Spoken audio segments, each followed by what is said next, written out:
Amid escalating nuclear tensions, Tehran, Moscow and Beijing convene in a pivotal trilateral summit, forging a defiant front against Western sanctions. As Iran vows to never abandon enrichment deemed national pride and prepares for a crucial talk with Europe in Istanbul, the alliance may leverage UN veto power to block sanctions snapback. With Trump threatening renewed strikes and Europe divided, the strategic alignment reshapes global diplomacy, challenging Western dominancy in a new era of multipolar resistance. I'm Rana Al-Qassas. Welcome to Think Tank.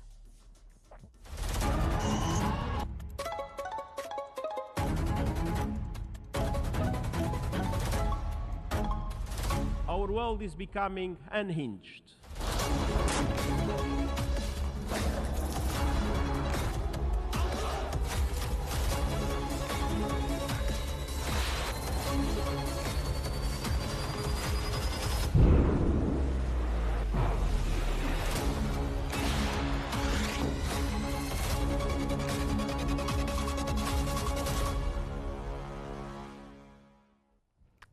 Al-Sharq al-Awsat has reported that amid mounting Western pressure, Tehran, Moscow and Beijing convene in a strategic trilateral dialogue to counter the E3's threat of UN sanctions snapback, with Europe demanding concessions by August.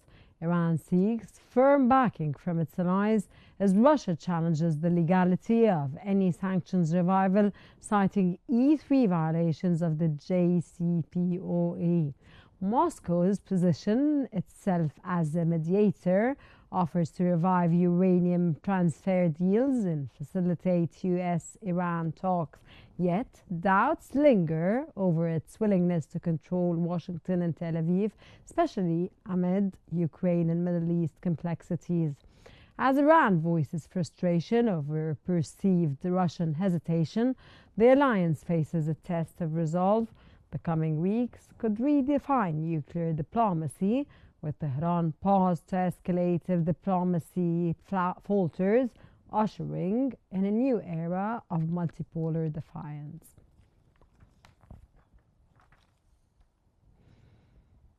According to Tehran Times, as Tehran prepares to pivotal talks with Europe countries in Istanbul, Iran's foreign minister has firmly rejected any dialogue with the United States, citing irreconcilable positions. Yet diplomacy remains a strategic tool to be used only when it serves national sovereignty and regional dignity. With Europe threatening UN sanctions snapback, Iran dismisses such move a legal void, blaming France, Germany and Italy for failing their JCPOA obligations and enabling Israeli aggression. A trilateral summit with Russia and China underscores a unified front against Western powers. From Gaza to Pakistan, Iran is recalibrating its regional posture, condemning Israel's use of starvation as warfare, pursuing peace talks with Egypt and Switzerland, and reaffirming its role as a key humanitarian and diplomatic actor in a fractured Middle East.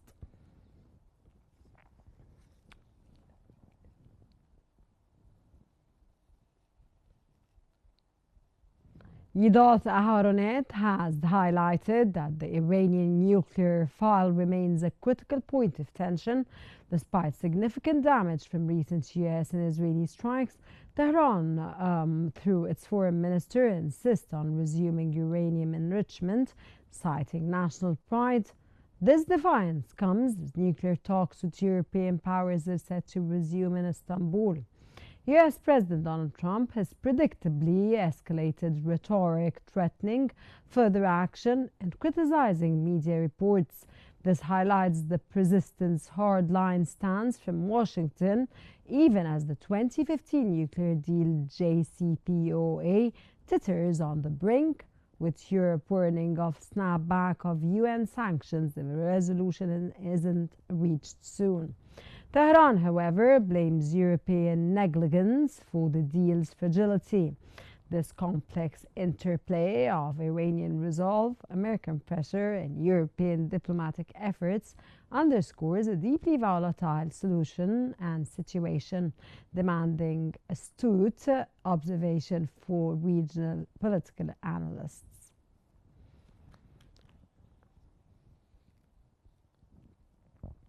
As nuclear tensions rise, Iran, Russia, and China meet in Tehran to defy Western pressure, crafting a united front ahead of critical talks in Istanbul. In a move that could reshape global nuclear diplomacy, the Iranian Foreign Ministry is hosting a high-stakes trilateral meeting between Tehran, Moscow, and Beijing, just 48 hours before critical nuclear talks with European powers in Istanbul. This is not just coordination, it's coalition building. As Western pressure mounts over Iran's advancing uranium enrichment, Tehran has activated its strategic alliance with two permanent UN Security Council members, Russia and China, aimed squarely at blocking any attempt to trigger the sanctions snapback mechanism.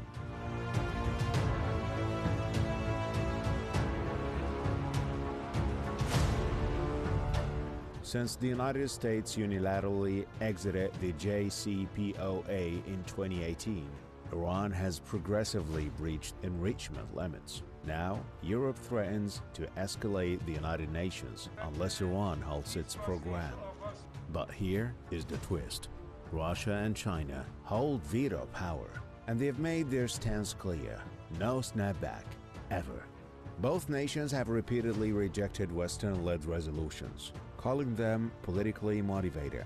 Behind closed doors, this tripartite alliance operates on mutual interest. China secures energy, Russia gains regional leverage, Iran survives under siege.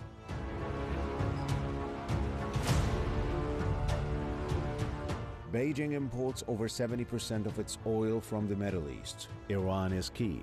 For Moscow, supporting Tehran undermines U.S. influence while strengthening a multipolar world order. Together, they form a shield against Western financial warfare. Now, as the European Union envoys arrive in Istanbul, they face not just Iran, but a united front. The message from Tehran is clear: we will never give up nuclear enrichment, a stance echoed by Foreign Minister Abbas Araghchi just hours ago. Western analysts warn this alliance is becoming the de facto counterweight to US-led diplomacy. With Russia and China ready to veto any sanctions revival, the JCPOA's future may no longer rest in Vienna, but in Beijing and Moscow. So the question remains: is this alliance a game changer or a temporary bulwark in a shifting world order?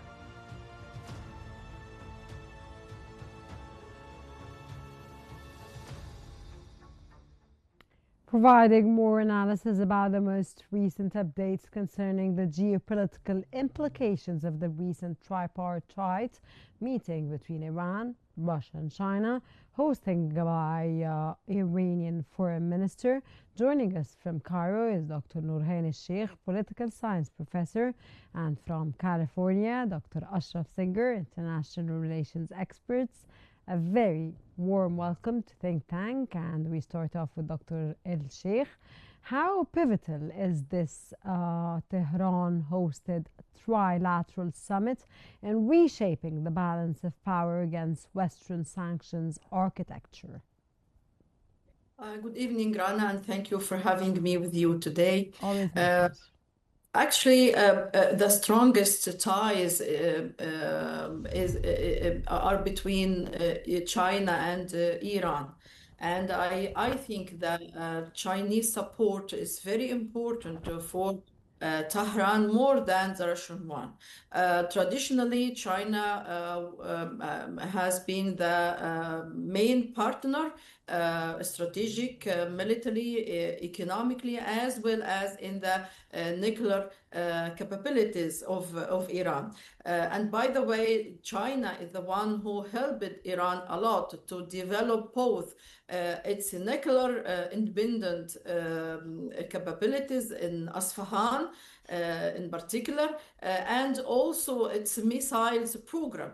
So the support from China, I think it's the most important one, and it based on mutual interest since 80s. So I think this is the most important one. Russia, yes, it's also attitude very important, but I think Russia has know that much to introduce or to at that moment To to give, Iran, to give. a very important partner. But I think this meeting is very important because both Russia and China are those who are, by a way or another, helped to design the agreement of 2015, and they have a lot to introduce, not directly but indirectly in the upcoming negotiation. Dr. Singer, welcome. Does Iran's refusal to engage the United States while deepening ties with Moscow and Beijing signal a permanent realignment in global alliances? This is a very crucial time in international politics where the evolving dynamic of the Iranian foreign policy now, nuclear ambitions, particularly depending ties with Russia and China. Russia and China now they are taking a very clear position to protect Iran from attacking from Europe or United States. This is a very crucial for China and Russia, but just a significant shift in the global alliances and strategic position in politics. In other words, Iran increasing cooperation with Russia and China. Why Iran is doing that? So, either Russia and China gonna to give like potential strategic position for Iran at the time. Global alliances now, either in the West, side or East side, Russia and China are taking that position in terms of increasing that cooperation, evidence in military, economic, and diplomatic sphere. Iran and Russia have engaged for what is called the trilateral operation, energy sector collaboration. China also has provided diplomatic support, economic investment, including really what we call the long period of time, 25 years cooperation agreement that was signed in 2021. So these partnerships aim to counterbalance Western and create a multipolar world order. My best understanding that from the administration is pushing, really hard on Iran in terms of showing that United States is still controlling international politics. So punishing Iran, not only Iran itself, or punishing Iran itself, but it's really giving a clear sign to Russia and China. Dr. Sheikh, can Russia and China's UN veto shield Iran indefinitely from snapback, or is this a delaying tactic in a rigid diplomatic game? Actually, there will not be a voting, Rana, on a snapback. That tool of a snapback was created by Obama during that 2015 agreement. And what they agreed about is that the White House or the American administration can activate that snapback tool automatically with just a notification from United States to the UN. So actually, China and Russia cannot stop snapback, not because they cannot using veto, but because there would not be a voting on snapback. So that activation of snapback, if United States agreed with the European or unfortunately the upcoming negotiation failed to have some agreement, at least to another round of negotiation. So they can both United States and Europe activate snapback from their own side. Here, the importance of Russia and China attitude, because they can continue their cooperation, and that's what China and Russia usually mention, that it is by a way or another illegal sanctions, even that snapback. Because snapback, what does it mean, or what was for? It was just if Iran didn't fulfill its requirements or its commitments. So here will be the disagreement between United States, Europe, and China, Russia. Does Iran or did Iran didn't fulfill its commitment? This is the question will be raised, but nobody can stop a snapback if the United States send a notification and go ahead in that. What commitment is expected, Dr. Nurhan, to be fulfilled from Iran at this point? Not to enrich uranium, not to build a nuclear site. This is what is expected from Iran. Thank you for that comment, Rana. Really, it is very important question. What commitment should Iran fulfill? Actually, according to 2015, is to open its nuclear facilities to inspections and to guarantee not to go forward in enrichment, not zero enrichment, but not to go forward in enrichment more than 20%. That is the percent Iran reached in 2015. So now what is the commitment Iran didn't fulfill? Yes, it end the inspections and end the cooperation with the energy atomic agency, but maybe that's the one who will be under the negotiation, that Iran can open again its facilities to the inspections from EA, and maybe that at that moment and would stop more enrichment, but not zero enrichment. The problem that the United States now under Trump, as well as Israel, they are insisting on zero enrichment. Exactly, Dr. Nurhan. It's the United States is insisting on zero enrichment, whereas all statements by Iranian Foreign Minister Abbas Araghchi states that Iran vows to never abandon enrichment, and this is deemed by national unity and pride. So where are we going? I think it's some kind of deadlock, because as far as United States insisting okay, I'll leave you there with the answer of it's a deadlock, and I'll go to Dr. Singer. As Europe threatens snapback by August, can Tehran rely on Russian and Chinese solidarity, especially before October's Security Council shift, sir? This is a very good point with the position of Russia and China.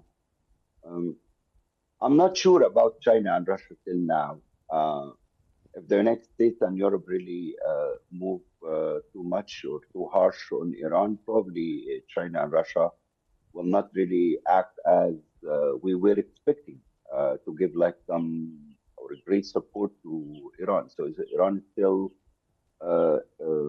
using its card, particularly buying time over time? So course, the Iranians, they are pretty intelligent. Negotiations with the West, since the Iran had started, this type of negotiations. Till now, no major change occurred. Only that United States really attacked Iran. But I'm not sure if United States will attack Iran again. It seems to me like Trump is not interested in attacking Iran again or attacking the nuclear facilities in Iran.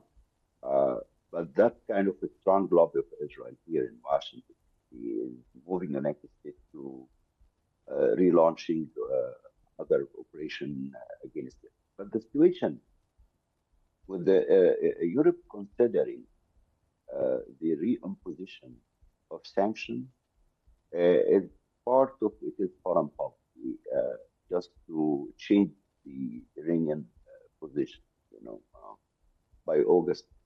But still, Iran, reliant, of course, on Russia and Chinese support. Of course, this is very important for Iran, and it's really crucial for Iran. While these alliances, Russia and China, offer economic and diplomatic backing, I'm not sure about how is the level of that backing.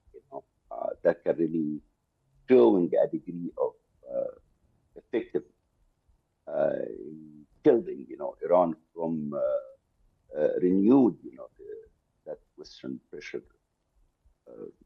That's still uncertain about the position of China and Russia. My best understanding that the upcoming shift UN National Security Council composition in October could further influence this dynamic, potentially affecting the power Iran's calculation.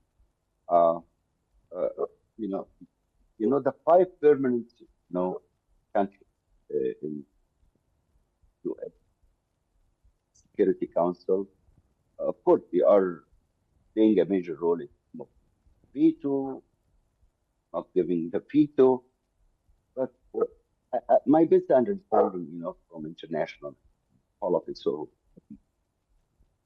foreign policy analysis, small countries like Iran cannot really say much in terms of balancing interest among the major powers, and unfortunately the middle powers, small powers, are paying high price in the time where these guys, fighting on conflicting with each other.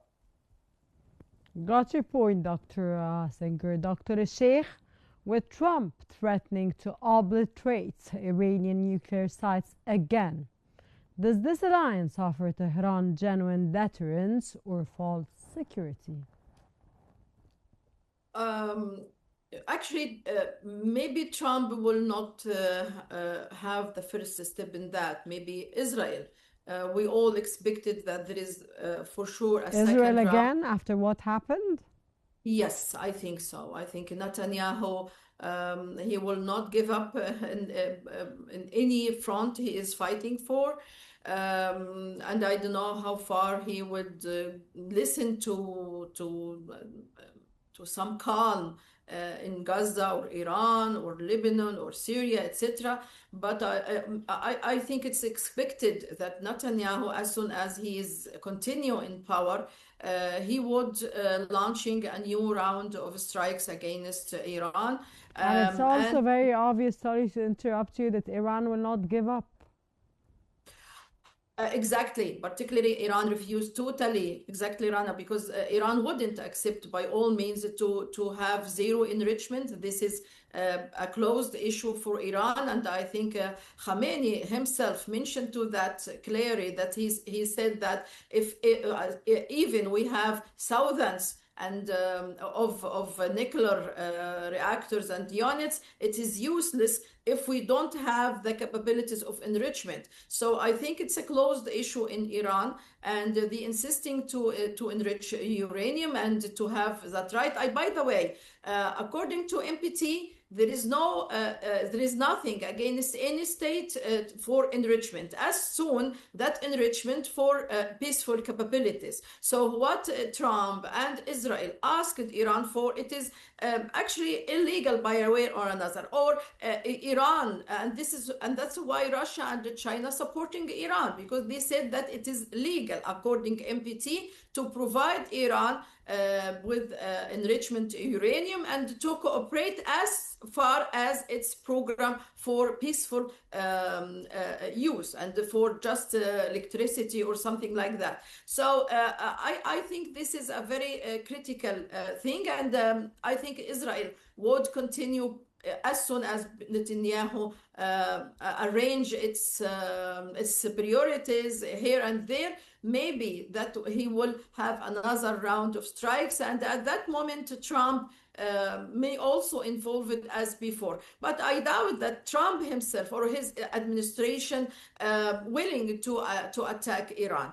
I doubt about that, and I think Trump himself still deeply believe, and Witkoff also mentioned to that there is still hope in the negotiation with Iran, but still that matter of zero enrichment, how far Iran would accept it, I doubt about that.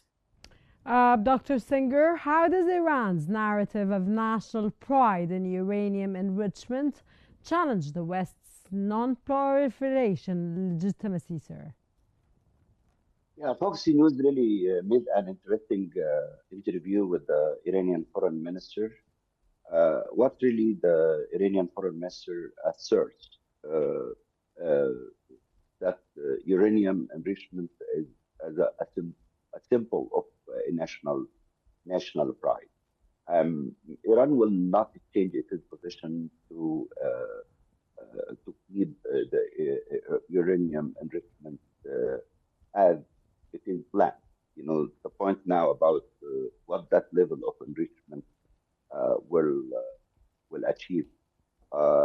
As Dr. Sheikh mentioned, that United States and Israel will not allow Iran to make any progress towards, the enrichment, just zero, as Trump repeated thousand times, and Israel repeated that as well.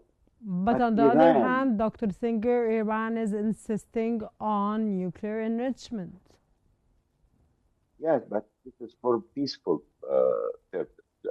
And this is the point, based on many really scholar or many scientific guys, mentioned many times that Iran didn't really reach that level to be weaponized his army by nuclear weapons. But the point that Israelis needs to show their domination in the Middle East. I don't know how. If I'm analyzing, number of people in Israel, of course, it has a military superiority by that level of aid from the United States. But Israel economists cannot, dominate them with politics. And this is why Israel probably they really missing, the point of that degree of rationality to understand the international politics. The United States will not really staying in the Middle East forever. Probably after 10 or 20 years,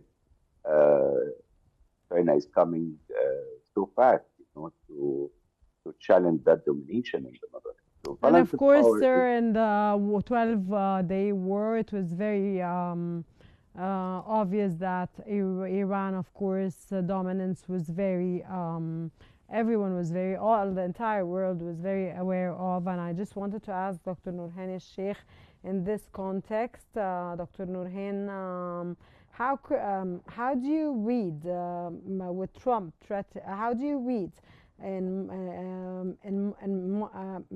how critical is Beijing backing driven by energy needs and global rivalry for Iran's defiance for Western demands on enrichment, and as soon as possible, because I have to wrap up this program? I think it's just a card in the hand. Trump likes to play in cards, so it is a card in his hand, and he is just showing Iran the card, threaten Iran to push forward the negotiation. So I doubt that he is seriously want to attack Iran, but it is a very important card in his hand to push forward the negotiation tomorrow, and giving some positive development and progress in negotiation. And Iran also has its own cards. So let us say what the negotiation would result in. We're gonna watch, and we're gonna see, and we're gonna hear together, and we're gonna discuss again. Thank you very much, Dr. Nurhan Sheikh, political science professor, and Dr. Ashraf Singer, international relations expert. Thank you both for your special insights in this valuable discussion. Of course, dear viewers, Defiant Axis rises, reshaping global power as diplomacy dances with deterrence. The world watches. Is this a new order or the calm before the storm? That brings us to the end of today's episode of Think Tank, which always unveils the complexities of our changing world. Thank you very much for watching, and stay tuned for more updates on Qnews.